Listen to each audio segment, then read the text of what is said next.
Good morning and welcome to Way Too Early. I am Sam Stein in for Ali Vitale on this Monday, March 23rd. We'll start with the breaking news.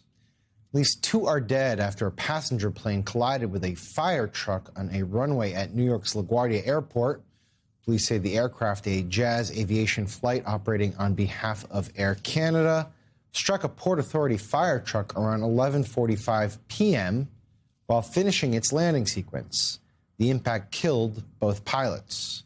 The FAA says the jet had arrived from Montreal and was traveling about 30 miles per hour at the time of the crash. Collision shut down the airport and triggered a ground stop. According to the FAA, there will be no flights in or out of LaGuardia until at least 2 p.m. this afternoon. Federal investigators are now working to determine what caused the crash. For more, let's bring in MS Now senior transportation reporter Josh Einiger.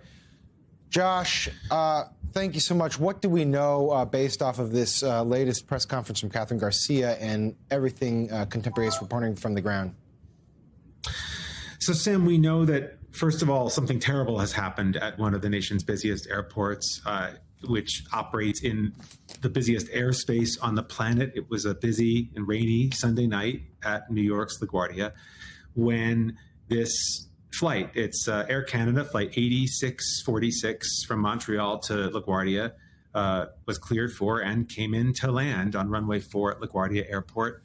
At that very moment, a giant airport rescue fire truck, one of those very large yellow crash trucks that you see at airports around the world, had requested and been granted clearance to cross the runway about maybe a third of the way down the runway and en route to a different incident on the other side of the airport. And at the very last minute, the controller who granted that clearance and who had cleared the Air Canada flight to land recognized what was about to happen and attempted with great futility and with a no small degree of panic to get the fire truck to stop. But at that point, it was too late, and it was already in that plane's path. So we know both of those pilots, according to the Port Authority, were found to be dead at the scene, and there are a number of very serious injuries still as a result of what happened there last night. Sam.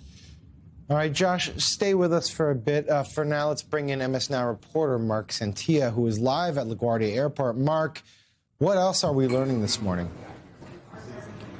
The press conference just wrapped up a few minutes ago. We know on board that Air Canada flight there were 72 passengers.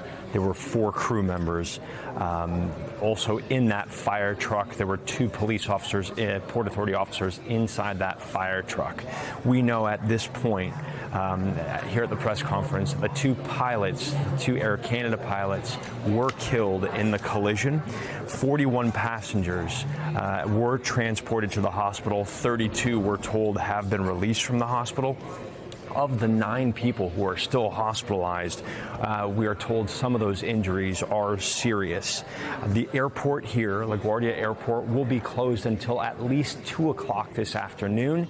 This is for NTSB investigators who are already here on site to continue their investigation, trying to figure out just what happened in this collision. Again, you heard Catherine Garcia a short time ago, who runs Port Authority here, say the fire truck was given permission, or that it has to have permission from the control tower.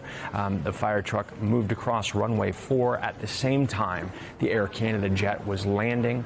Upon landing, the plane and the truck collided, again killing both pilots on the plane. 41 others rushed to the hospital. Of those, 9 remain hospitalized at this time. The NTSB will be here investigating, trying to figure out just what caused this collision. But we do know LaGuardia, there's a ground stop right now, meaning no planes are taking off, no planes are landing. This airport is closed until at least 2 o'clock this afternoon. Sam. Hey, Mark, a quick follow-up, if I may. You are there on the ground in LaGuardia. It is one of the busiest terminals in the country. Obviously, this took place at around 11:40 or so last night, so it's been several hours now. What is the scene like there? Oh, it's empty. It's absolutely empty. There are some people inside. Some people were taken to the lounge. Some of the passengers remain inside beyond security, but really no one's coming in. There's Expressway, Grand Central Parkway, runs alongside LaGuardia.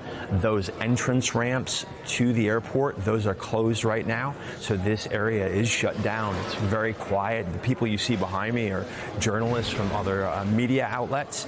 But at this point right now, LaGuardia remains shut down until we're told at least 2 o'clock this afternoon. And one other thing, Mark, we did see the briefing from Catherine Garcia. Obviously, she's trying to be a bit, coy evasive with some of the things she can say because the NTSB does have to investigate. What are some of the main questions that went unanswered during that press conference? You know, some of the reporters were asking just how fast the plane was traveling at the time, if they had clearance, who gave the clearance. There are many questions that still need to be worked out, vetted, and answered. Yeah, that will come from the NTSB, obviously. So Catherine Garcia didn't want to overstep. She answered what she could answer, gave us the number of people who remained hospitalized. She told us that 2 pilots were killed. Those pilots, she said, work out of Canada. Again, this flight was coming in to LaGuardia from Montreal. So she deferred to the NTSB. They're the investigative branch. They're going to lead this investigation. And so she wasn't able to answer many questions. At this point, investigators at the scene, they're holding that scene, meaning that people, you have to have clearance, obviously, to approach the scene. That scene, they're gathering evidence, trying to understand just how this collision happened. So she was able to basically give us sort of what happened, what transpired just before midnight. The plane as well as the fire truck colliding on runway 4. She gave us the number of people who were injured, as well as that this investigation will continue and this airport will remain closed for hours.